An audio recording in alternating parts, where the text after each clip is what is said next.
the Mafia king who promised to stay away until the Black Librarian stole his heart.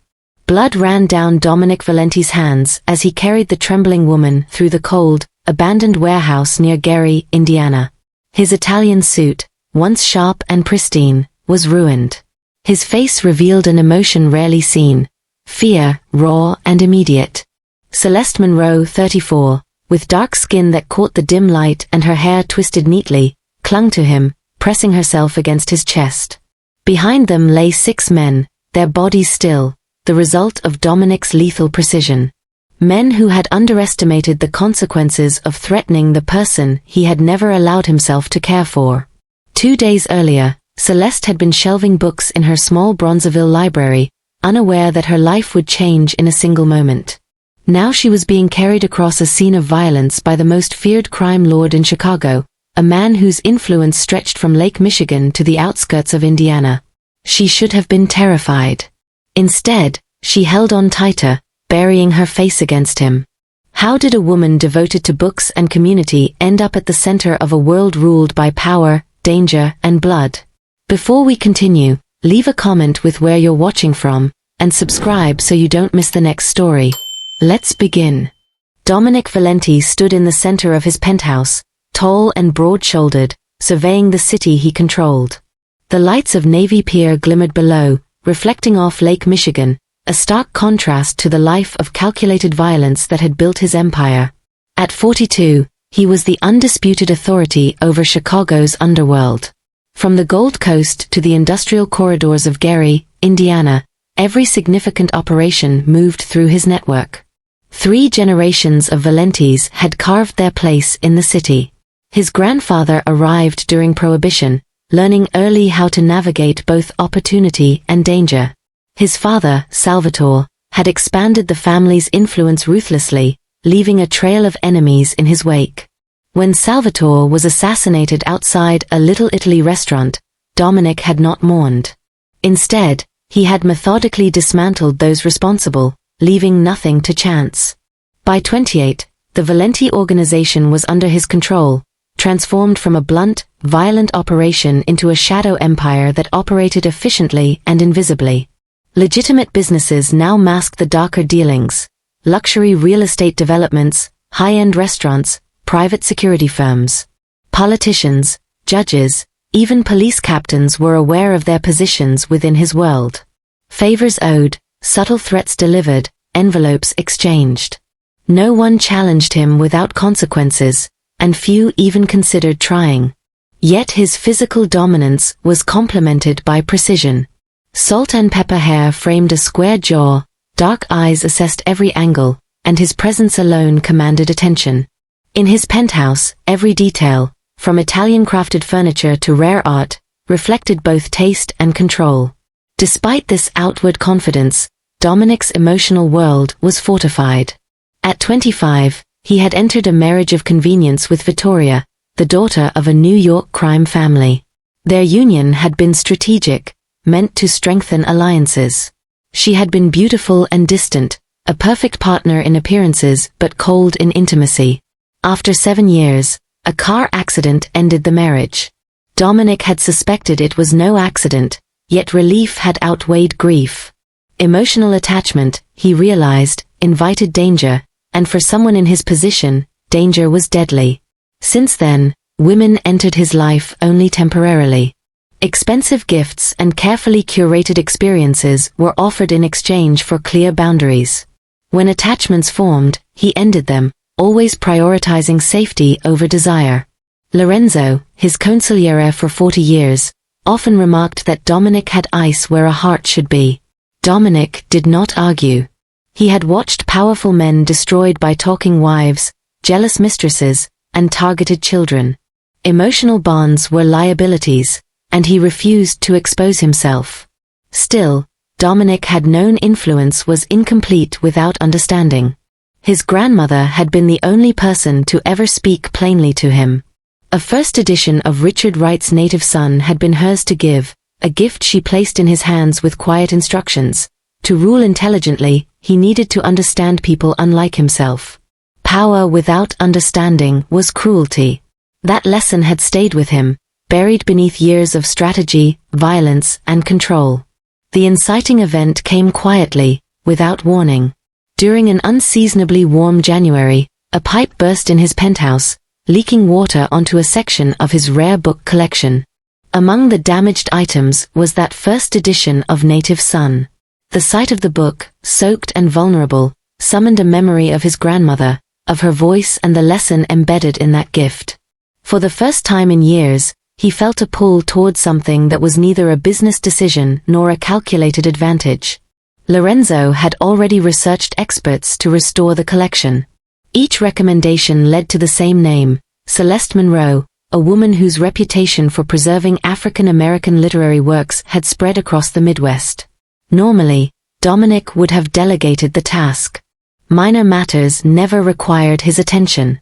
Yet something about the book, about the connection to his grandmother's lesson, compelled him to intervene personally. He prepared meticulously, as he always did. He reviewed the logistics of the appointment, the security requirements, and the notes Lorenzo had compiled. While he rarely engaged directly with outsiders, he found himself intrigued by the expertise required to preserve a single book.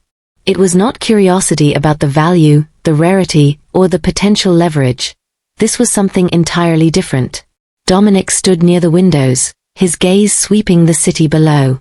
For years, he had ruled from above, unseen and untouchable. Every decision, every move had been calculated to maintain that position. And yet, as he looked at the streets, he felt a flicker of something unfamiliar. It was anticipation, not of profit or power, but of connection to something outside his meticulously controlled world. While he prepared, 12 miles south, Celeste Monroe was locking up the George Cleveland Hall Branch Library in Bronzeville. Her life was a study in dedication and purpose, grounded in community and history. She had never considered a life like Dominic's, nor had she imagined it intersecting with hers. Yet fate, or circumstance, was about to bring them together. This was the beginning of a collision between two worlds, one ruled by intellect, strategy, and fear, the other by knowledge, compassion, and resilience. Dominic reviewed the list of addresses Lorenzo had prepared. Each one represented a skilled conservator, a professional trusted to handle rare and delicate materials. All roads led to a single name: Celeste Monroe. He studied her credentials carefully, noting her focus on African American literature, her reputation for meticulous work, and her reputation for integrity. These were qualities Dominic respected, even if he had little experience respecting anyone outside his inner circle. He considered his options. A normal person might have delegated the task, sent an assistant with clear instructions, and closed the matter in an afternoon. Not him. Something compelled him to oversee this personally. Perhaps it was the book itself, a tangible connection to the grandmother who had shaped his earliest understanding of humanity and power. Perhaps it was the rare opportunity to encounter someone whose knowledge commanded attention without fear. Dominic never allowed sentiment to dictate action. Yet as he adjusted his tie and checked the contents of his briefcase, he felt the weight of anticipation he had not experienced in decades. He had built walls around himself so high and so carefully that even the closest allies respected the distance he maintained. Emotional connections were liabilities. Trust was a calculated risk. And yet, in a few hours, he would be face to face with someone who might pierce that carefully constructed isolation, not with force, but with expertise, presence, and purpose. Every detail mattered. He mapped the route from Gold Coast to Bronzeville, checked for potential threats, and ensured that the penthouse remained secure in his absence. The streets of Chicago were no longer merely a backdrop, they were territory, a chessboard on which he always played multiple moves ahead. A misstep could be costly, yet he could not ignore the pull toward this encounter. He lingered for a moment by the windows, observing the city at twilight.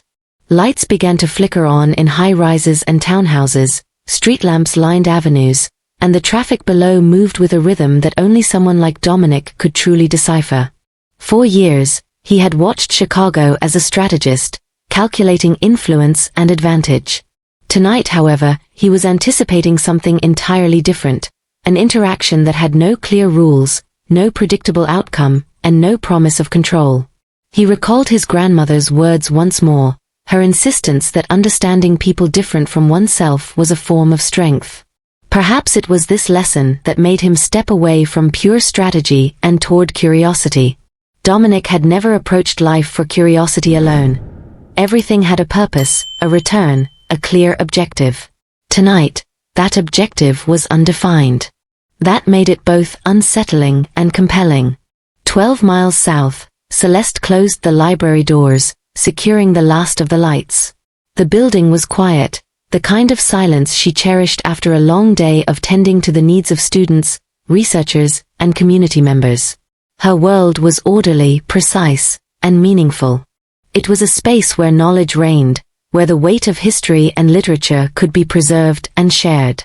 She had no inkling that her expertise, honed over years of dedication, was about to draw the attention of one of Chicago's most powerful men.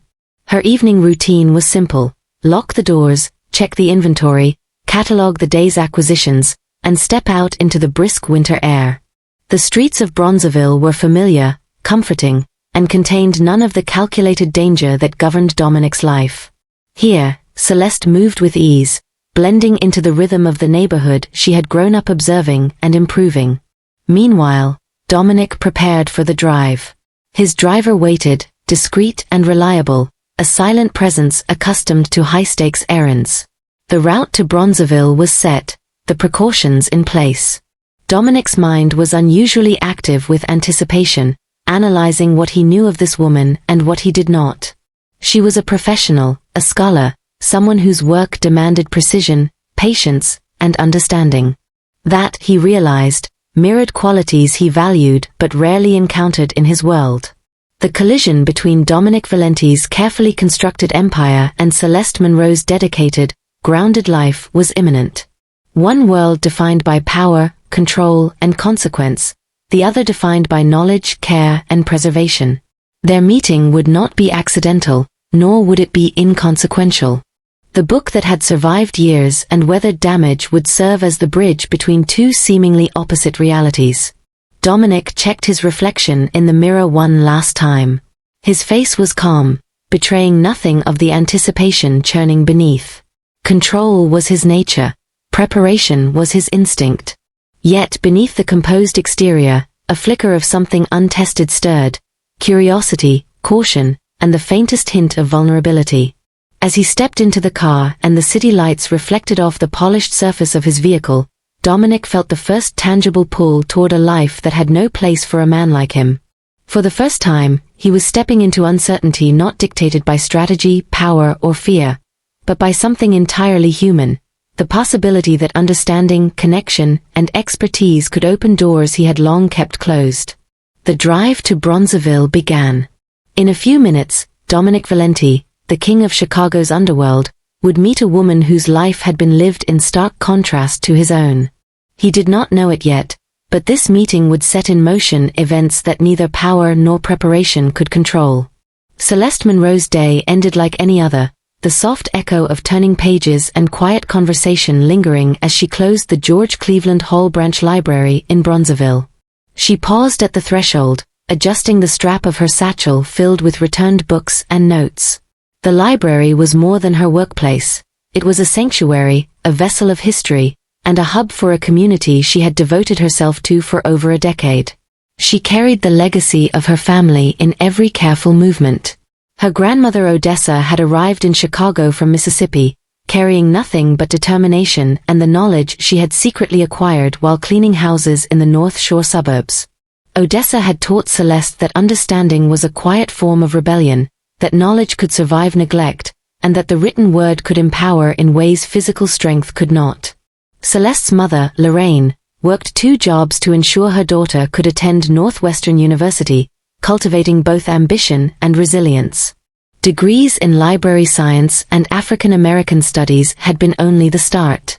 Celeste had dedicated herself to preserving Black history and literature, creating programs that went beyond books: after-school tutoring, job training workshops, and spaces where children could explore and belong. She knew every regular patron by name and face, anticipating needs before they were voiced. Her library was stocked with snacks for hungry children, small comforts for those who needed a quiet corner to study or dream. Celeste often stayed long past closing, helping students prepare college applications or guiding young writers through their first attempts at stories. In the evenings, she returned to her modest apartment above a soul food restaurant on 47th Street. Her life was structured, meaningful, and fiercely independent. Romantic relationships had rarely fit into her world. Men who were impressed by her education often found her dedication to community quaint. Local men struggled to understand the drive she carried, and a failed engagement, marked by betrayal with a cousin, reinforced her wariness. Love, for Celeste, was a luxury she could not afford. Her focus remained on her work, the children she mentored, and the preservation of stories that mattered. The phone rang just as she was locking the doors. The voice on the other end was calm, deliberate. Lorenzo, a name she did not recognize immediately, spoke with the authority of someone accustomed to high-stakes decisions. "Ms. Monroe," he began, "there is a first edition that requires your expertise. It belongs to a private collector. The address is in the Gold Coast. We need your guidance on preservation and repair." Celeste's instinct was hesitation. Wealthy collectors often treated books as investments, commodities to be displayed, bought, or sold. She had learned to guard her time and her expertise carefully. "Gold Coast," she repeated softly. The name carried with it a world far removed from her own, a place where money dictated access and influence decided outcomes. "You understand the book in question?" Lorenzo continued. "Richard Wright's Native Son, first edition. It has suffered some damage." The mention of the book pricked a memory deep in her chest.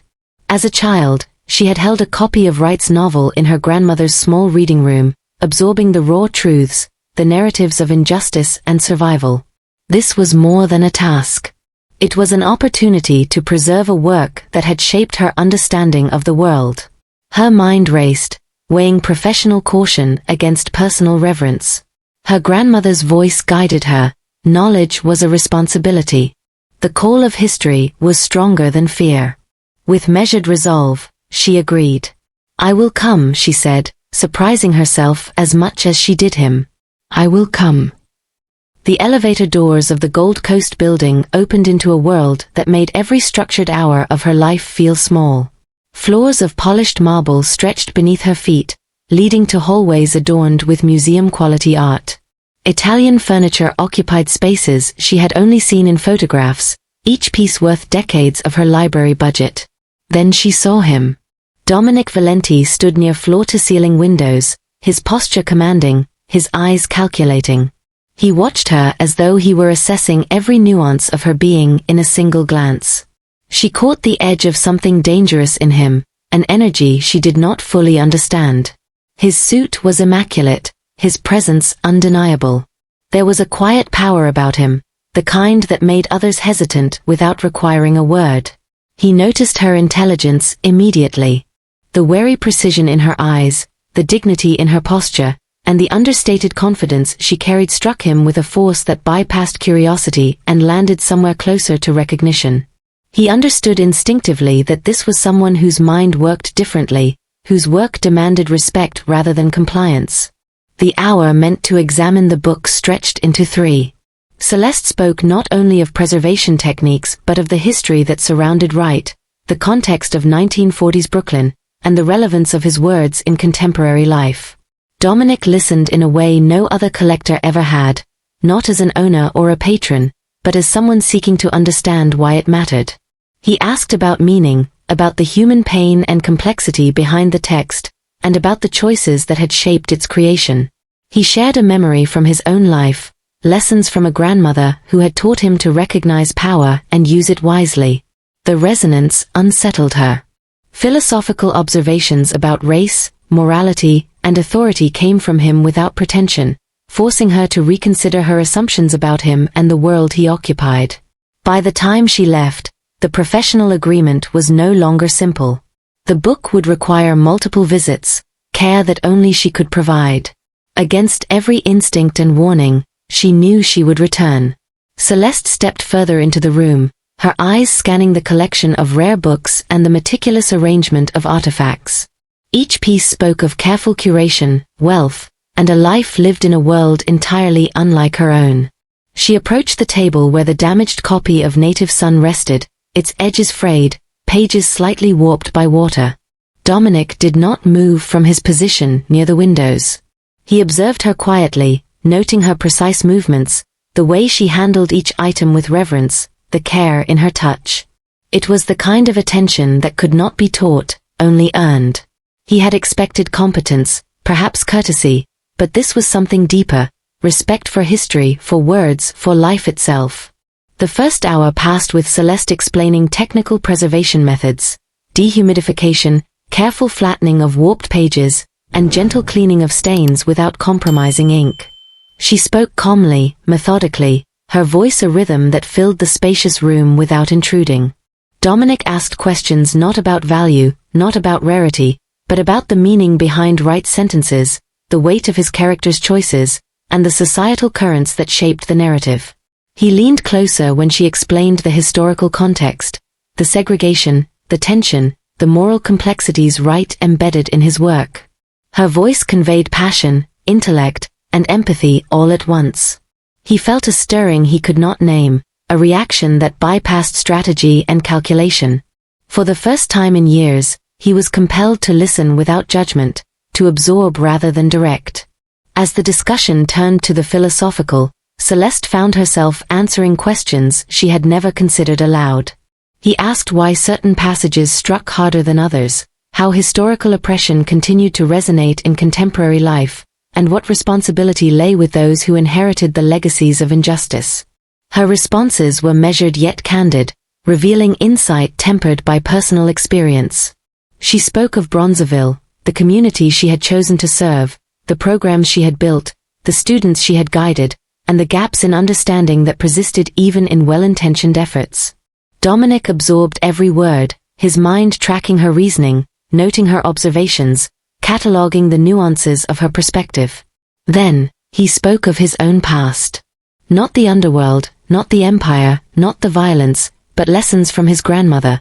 The same lessons that had guided him through decades of dangerous choices. He spoke of power and responsibility, of understanding others before seeking to command them, and of the emptiness that came from wielding influence without comprehension. His words were precise, carrying weight beyond mere philosophy, touching the same truths Celeste held as sacred. Celeste felt unsettled. She had anticipated professionalism, perhaps a brief transaction, a routine inspection of a rare book. Instead, she found herself in a dialogue that challenged her assumptions about morality, authority, and the nature of human behavior. His questions, his interest, and his attention demanded she consider not only the text but the person before her, the man whose presence seemed to radiate control and intensity simultaneously. Hours passed unnoticed. The book examination that should have lasted 1 hour extended to 3. Each pause in conversation, each shared observation, drew them deeper into a space neither had expected. Celeste was aware of the subtle shift. The professional boundary was thinning. She saw, even if only partially, the man beyond the suit, the calculated exterior, and the control he exerted over every aspect of his world. And he, in turn, was captivated not only by her skill but by the intelligence, dignity, and quiet strength she exuded. Before she left, Dominic requested that she return for follow-up visits. Her professional instincts urged caution, her intuition, reinforced by the memory of her grandmother's guidance, compelled her to accept. Despite the tension she could feel in the air, she understood that this engagement was no longer only about a damaged book. It had become something that neither of them could yet define or control. The collision of their worlds had begun. Bronzeville and the Gold Coast, history and influence, intellect and power, all converged in a single room, setting a course neither Celeste nor Dominic could foresee. What started as a professional task had already begun to change the rules for both of them, drawing them into an uncharted space where knowledge, respect, and the faint stirrings of something more would challenge everything they thought they knew. Celeste's visits to the Gold Coast penthouse became a rhythm neither of them had anticipated. What started as a technical consultation about a damaged first edition slowly transformed into conversations that wandered through history, philosophy, and life itself. Dominic asked about her work, about the programs she had built, the students she mentored, and the gaps in the systems she navigated daily. She spoke of Bronzeville with a mix of pride and exhaustion, describing the neglected streets, the struggling schools, and the resilience of a community that had long endured disinvestment and institutional neglect. He listened, not with the detached curiosity of someone performing a charity check or fulfilling a social obligation, but with genuine attention. There were no solutions offered, no quick fixes, no promises. He absorbed every detail, every nuance, every frustration she expressed, letting her knowledge and experiences guide the discussion. Celeste noticed the difference immediately. Most people with his level of wealth either offered advice or recoiled from the reality of her work. Dominic neither judged nor dismissed. He asked questions that encouraged reflection, not compliance. He wanted to understand, not to reshape. And though she did not realize it, he was gathering more than knowledge. He was quietly mapping the world she moved in, assessing both threats and opportunities from afar. After each visit, Dominic took meticulous notes in his own way. He made discreet inquiries about funding shortfalls, followed up on stalled city contracts, and checked in with local authorities and community contacts. When gangs that had previously ignored the library's territory showed signs of encroaching, he made arrangements to ensure they understood the boundaries of his influence. Projects that had lingered for months suddenly moved forward, repairs to the library, funding approvals, permits granted. He told himself this was strategy, an investment in influence rather than a personal involvement. And yet, the truth was undeniable. Each effort, each call, each subtle intervention stemmed from a need he had never allowed himself to name before. Protecting her had become more than a calculated advantage. It was instinctual, immediate, and unshakable. Celeste remained unaware of the scope of his actions. To her, Dominic remained an enigma, a man of extraordinary intellect and resources who had chosen to respect her world rather than dominate it. She appreciated it, admired it even, and began to feel a quiet trust in his presence. Each visit deepened their connection, the boundaries between professionalism and something more porous than either wanted to acknowledge. One February evening, she stayed late at the library, reviewing photographs and documents for a community project on Italian immigration in Chicago.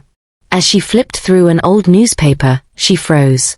There, in a black and white image from decades earlier, were men whose names she recognized immediately from organized crime headlines. And among them was a younger Dominic, standing with the same sharp eyes, the same exact posture, the same sense of command that had now captivated her. The discovery hit her like the sharp wind off Lake Michigan in midwinter. She leaned back in her chair, heart racing, mind scrambling. How could the man who had shown such patience, such thoughtfulness, such respect for her world, be the same figure who dominated the city's criminal underworld? Dominic appeared at the library moments later, unannounced. He found her frozen, staring at the photograph, her hand trembling over the page. He stepped close, voice calm but firm. "You should have told me from the beginning." Celeste's eyes met his, wide with shock and confusion. "Would you have come?" she asked, the words barely audible. "No," he replied. "Then you understand why I didn't tell you." The air between them shifted. The professional arrangement, the intellectual sparring, the cautious trust, all of it now carried the weight of truth. In that moment, they both realized that the distance they had maintained had been fragile, a careful boundary built on partial knowledge. The revelation altered everything. That night, they spoke until dawn. Celeste demanded the truth, pressing him to explain the empire, the legacy, the darkness he had navigated since childhood. He answered honestly, carefully, revealing enough to convey the depth and danger of his world without stripping her of her own autonomy. She learned of the history, the choices forced upon him, the violence he had inherited and perpetuated. She saw a man shaped by circumstances he had not chosen, a man whose power was inseparable from the risks it entailed. By sunrise, reason and caution wrestled with something else entirely. Celeste understood that walking away was possible, logical even, but the simple narrative of a monster she could reject no longer applied. The complexities of his life, the glimpses of genuine humanity beneath the ruthlessness, and the connection they had built left her unsettled in ways she had not anticipated. When their conversation ended, neither had words for the tension that remained. Only the quiet acknowledgement of a new, dangerous intimacy, the kind that could bring either unparalleled connection or catastrophic consequence. That night, the library felt impossibly quiet. Celeste's mind raced with the weight of what she had discovered. Dominic remained near her side, calm and deliberate, as if he had expected this moment all along. The warmth of his presence clashed with the chilling realization of the life he led. She demanded answers, her voice firm but laced with unease. He spoke slowly, revealing enough to paint the contours of his world without overwhelming her. Childhood memories shadowed by violence. Decisions forced by loyalty and survival. The ruthless efficiency required to maintain his empire. He did not hide the darkness, nor did he attempt to soften it. The truth was a mosaic of power, loss, and consequence, everything that had made him who he was. Celeste listened, her rational mind urging her to walk away, but something deeper urged her to remain.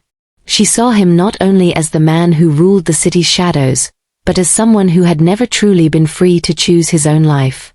Each story, each confession, softened the edges of her fear, replacing it with a complicated understanding. "I should hate you," she whispered, her voice trembling.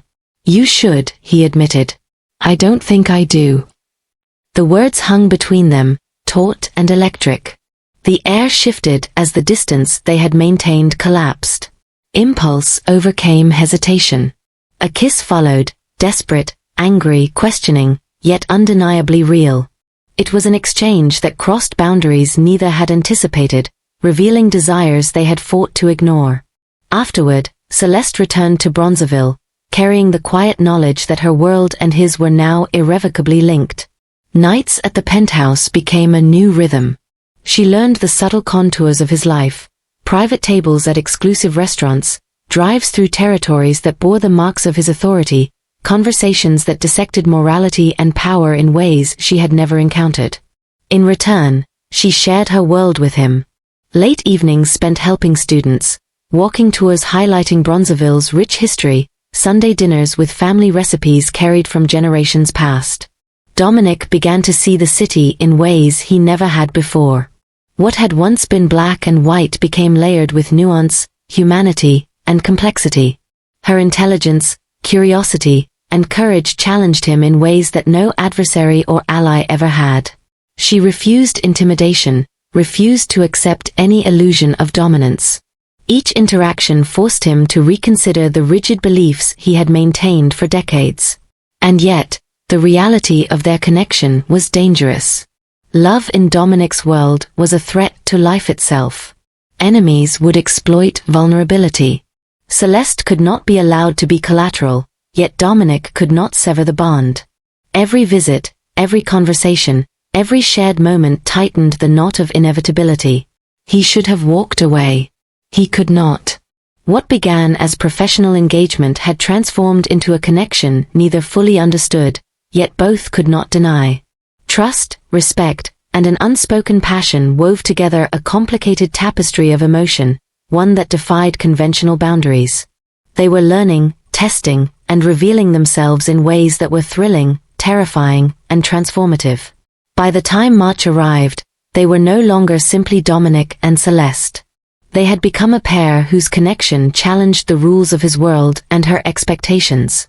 Every secret, every confession, every risk taken in those weeks had bound them closer together, building a foundation both fragile and indestructible. The city itself seemed to hold its breath. Bronzeville's streets and the Gold Coast's towers existed in separate realities, yet now their lives were entangled across these spaces. The bond they had forged would soon face its ultimate test, one that would show the true measure of the man Dominic Valenti had become and the lengths he would go to protect what he loved. March arrived in Chicago with a reluctant thaw, the city still carrying winter's chill. Celeste locked the library doors after another long day, her mind focused on the stacks of manuscripts she had yet to catalogue. She had walked the few steps to her car when the hum of engines closed around her. Men she had never seen blocked the exit. There was no struggle before they pulled her inside, and the street returned to its quiet as if nothing had happened. Dominic learned of her disappearance before the night had deepened. His penthouse felt too large, too empty, the cityscape below a reminder of what he could lose. For once, power alone would not suffice. Every call, every connection he had maintained, every rumor in the underworld, became instruments to locate her. Information that would have been trivial in other circumstances now carried a weight that pressed on him with uncommon urgency. He traced the movements of the rival Detroit group carefully. They had thought her proximity to him an opportunity, an advantage they could exploit. They underestimated the reaction of a man who had never tolerated vulnerability, who had spent decades controlling outcomes with precision and ruthlessness. As hours stretched into a tense evening, he prepared for the confrontation. Weapons, vehicles, routes, contingency plans, all were reviewed and refined.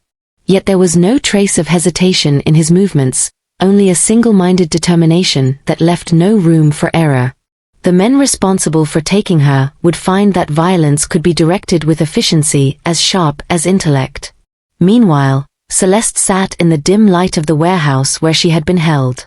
The air was cold but bearable, the captors giving her nothing more than what they deemed necessary. She was frightened but unharmed. The realization of why she had been targeted, her connection to Dominic, made her blood run colder than the concrete floor beneath her. She understood now that she was caught in a reality far from the ordered quiet of books and libraries. Dominic's arrival was calculated, swift, and decisive. He found her in a space meant to intimidate, only to be met with the calm intensity of a man whose reputation for strategy had preceded him.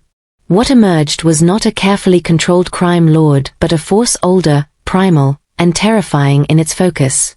He carried her out as if no one could oppose him, a man simultaneously unleashed and restrained, driven by rage yet governed by the need to protect. The drive back to the city was silent. Celeste observed him without fully understanding the layers of emotion that shaped his expression. Relief, fury, and an almost overwhelming protectiveness formed a presence that filled the car.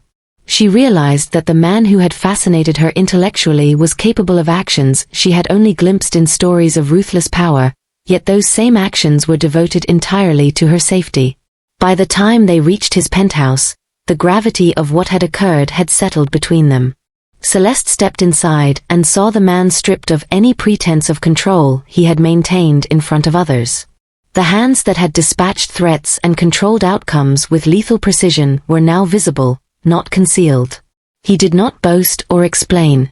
The reality was self-evident. "This is what I am," he said simply, his voice carrying the weight of a truth both frightening and intimate. "This is what loving me means." Celeste felt the shock of understanding, part horror, part acknowledgement that her fear had been only one element of a larger truth. A larger part of her, one that had been drawn to him long before danger arrived, recognized something elemental. The man she had begun to trust, the one whose intellect and presence had challenged her, was capable of extremes, and yet she did not recoil from the reality. The storm of the past 48 hours had changed them both. Dominic had revealed himself fully, and Celeste had survived, not as a victim, but as someone who could perceive the complexity of a world she had never imagined. The city outside continued its indifferent rhythm, unaware of the tension and resolution that had unfolded in shadows few could trace. Back in the penthouse, the city lights seemed almost muted, distant compared to the intensity between them. Celeste was no longer the woman who had walked alone through Bronzeville. She had seen power in its rawest form, and it had been wielded entirely for her. Her heart pounded, not from fear alone, but from recognition of what it meant to be tied to someone like Dominic Valenti. Dominic removed his jacket, revealing the bruises and scratches earned not by hesitation but by the sheer physical and mental strain of the past hours. He did not speak much. Words were unnecessary. The quiet was heavy with decisions unspoken, with the weight of futures that could no longer be imagined as separate. Celeste finally broke the silence. "I can't go back," she said softly. Her voice carried no accusation, only acknowledgement. "I can't live the way I did before." He nodded. He had already considered the impossible paths. 1. She disappears entirely, vanishing into safety far from Chicago. The thought made his chest tighten, as if someone had tried to remove the air from the room. She would survive, yes, but both of them would lose the fragile connection that had begun in the quiet of libraries and grown into something neither could control. 2. He attempts to leave the life that had defined him for decades, relinquish power, and pass control to others. That path promised constant peril for her. Men like him do not retire quietly. Leaving would expose her in ways he could not allow. He had spent his life predicting outcomes, and this one was unacceptable. 3. They accept the impossibility of safety as a shared condition, choosing each other over distance and rules. Neither could promise normalcy. Neither could promise immunity from the forces that had once brought her to his doorstep in danger. But they could promise presence, protection in the ways they could manage, and trust that neither had given before. Dominic saw the choice reflected in her eyes before he spoke. "Then we stop pretending we can choose safety over each other," he said. The words were simple, precise, carrying a gravity that resonated in the space between them. Celeste exhaled, the tension in her body loosening. She would remain in Bronzeville, continuing her library work, her community programs, her life shaped by dedication and history. Yet the presence of Dominic, discreet but constant, would alter the reality around her. Funding, protection, quiet interventions, all unseen, all executed without her needing to ask. She did not need to know exactly what he did, she only needed to trust that he did it. Dominic, in turn, began to see the city through her eyes. Jobs that mattered, initiatives that nurtured growth, spaces that preserved culture. These became as important as any empire he controlled. He had once believed power was the ultimate measure of life, but now he realized it was influence guided by understanding that truly mattered. The ethical boundary was imperfect. Decisions were murky, compromises necessary. Yet in that imperfection lay sustainability, a new form of balance neither had known. Their bond defied labels, not marriage, not traditional partnership, yet more permanent than ceremony. He called her his heart, the part of him remembering how to feel. She called him her shadow, the darkness that made her light more necessary, more vibrant, more capable of growth. For the first time in decades, Dominic felt change, not only in his world but in himself. Investments shifted toward legitimate Bronzeville businesses, creating employment without moral compromise. He listened when Celeste spoke, truly listened, and adjusted actions that once had gone unquestioned. Lessons once absorbed in childhood now became active practice. The storm had passed, but its effects endured. Chicago remained a city of contrasts, of power and history, danger and beauty, ambition and struggle. Within it, a Mafia king and a librarian had forged a connection impossible to define in conventional terms. Their choices had altered their lives irreversibly, binding them in a way that ensured neither would ever return to the way things were before. Days and nights became two separate realities for Celeste and Dominic, each demanding their attention in ways that were never simple. By day, Celeste moved through the George Cleveland Hall Branch Library with practiced care, guiding students through stacks of books, reviewing college applications, and helping patrons access resources that often meant the difference between opportunity and stagnation. Her life remained steeped in service, culture, and community, but it carried a quiet tension she had never known. By night, she found herself in a different world entirely. Dominic's penthouse, with its expansive windows and commanding view of the city, offered luxury but also a reminder of danger and influence. She understood that every quiet gesture, every move she made in her library, every program she ran, was buffered by forces she would never need to name. Protection existed in ways she could see only partially, discreet, precise, unspoken. Celeste questioned herself constantly. Could she reconcile love for a man whose existence depended on actions she could not morally justify? Could she embrace the privileges his presence afforded without losing her own principles? She learned that morality was not static. It required negotiation, careful thought, and the acceptance of complexity. Her decisions mattered more than ever, because they now operated in the shadow of consequences far larger than her own. Dominic carried his own constant fear. Every day she left for the library, every interaction she had with the world outside his penthouse walls, tested his control and his patience. He moved through his empire with a new awareness, arranging barriers, shaping outcomes, and using influence in subtle ways that minimized harm while preserving safety. He had once believed distance kept people alive, that isolation was a shield against vulnerability. That illusion was gone. Together, they learned to navigate the space between light and shadow. Their relationship became an ongoing negotiation of presence, power, and care. Celeste challenged him intellectually, never allowing intimidation to rule her, forcing him to see people, neighborhoods, and problems in ways he had ignored. Dominic provided protection and influence, but also space for her to grow, respecting her boundaries even while extending the reach of his world into hers. In this dual existence, assumptions about right and wrong were no longer easy. Good and evil, safety and danger, influence and compassion. These concepts overlapped, conflicted, and reshaped themselves daily. Both learned to carry complexity without seeking resolution, understanding that balance was not perfection but careful maintenance, a shared commitment to live with the consequences of choices that defied simple moral labels. Celeste discovered that love did not have to diminish her. Loving Dominic, a man whose world was steeped in violence and complexity, did not make her naive or powerless. On the contrary, it demanded a kind of courage she had not realized she possessed. She learned to hold contradictions without breaking, to embrace vulnerability without surrendering her principles. Her work at the library and in the community did not falter, it expanded. With Dominic quietly supporting initiatives, programs grew more effective, resources reached more students, and the voices of Bronzeville residents found stronger representation.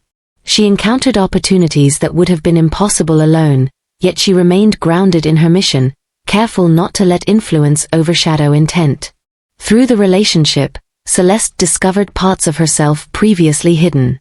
She recognized strength in compassion, patience in negotiation, and the ability to engage fully with life even when faced with moral ambiguity. Boundaries she had assumed were fixed, between herself and danger, principle and pragmatism, revealed themselves to be fluid, adaptable. Loving someone who carried darkness did not mean she accepted or excused it. It meant she could see the full humanity in him and, in turn, in herself. Dominic's lessons were equally profound. He realized isolation had never been protection but fear disguised as control. In opening himself to Celeste, he exposed vulnerabilities that once terrified him, yet these vulnerabilities became the foundation for growth. His life, previously defined by inherited expectations and inherited methods, transformed as he discovered that power without connection was hollow.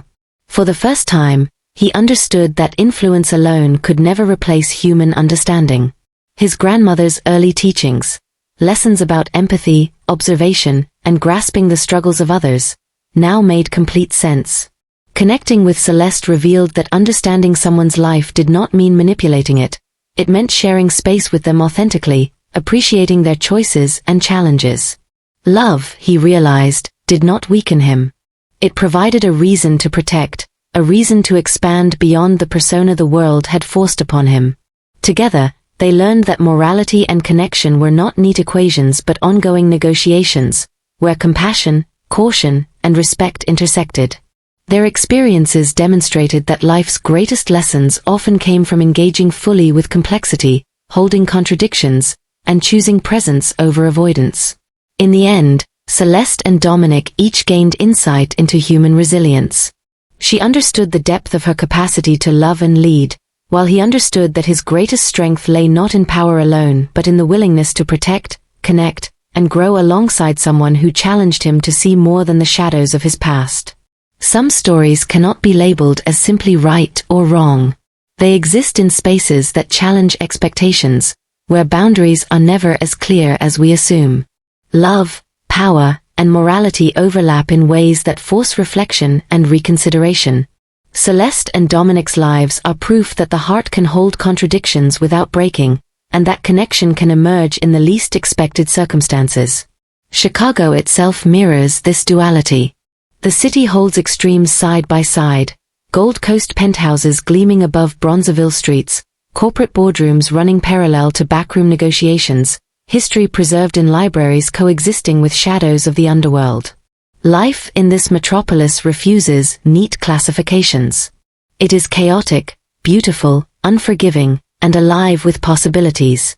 Its contradictions are the city's essence, much like the contradictions within people who choose to embrace them rather than deny them. In the midst of this, a Mafia king and a librarian continue shaping a story that belongs only to them. Their lives are intertwined, neither fully conventional nor entirely detached from the worlds they occupy. Each choice carries weight, and every action reflects the careful navigation of trust, influence, and emotion. Their connection is neither fully safe nor fully predictable, yet it endures because it is grounded in mutual respect, understanding, and the recognition that life rarely allows for simple resolutions. The greatest lesson lies in realizing that the most dangerous certainty is believing we fully understand ourselves. Confidence can be comfortable, but it can also blind. It takes someone extraordinary to challenge that understanding, to reveal the unseen parts of ourselves. Dominic's presence in Celeste's life did not erase her individuality, it amplified it. Celeste's influence transformed Dominic's perception of power, attachment, and responsibility. Together, they inhabit the gray spaces between control and surrender, fear and trust, obligation and desire. Their story is ongoing, resisting categorization or closure. It reminds us that the world, much like human hearts, is layered and unpredictable. True courage comes not from avoiding contradictions but from embracing them, learning from them, and choosing to continue forward even when certainty is impossible. Some connections demand compromise, awareness, and persistence, but they also reveal the capacity for growth, resilience, and unexpected love.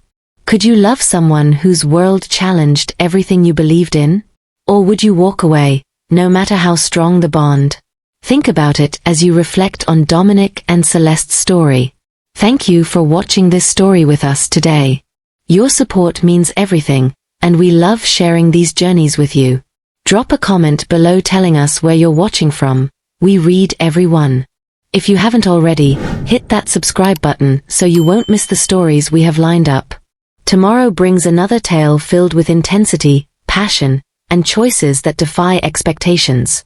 Sharing, commenting, and subscribing helps us continue bringing these stories to life. We appreciate you being part of this journey and can't wait to see you in the next video.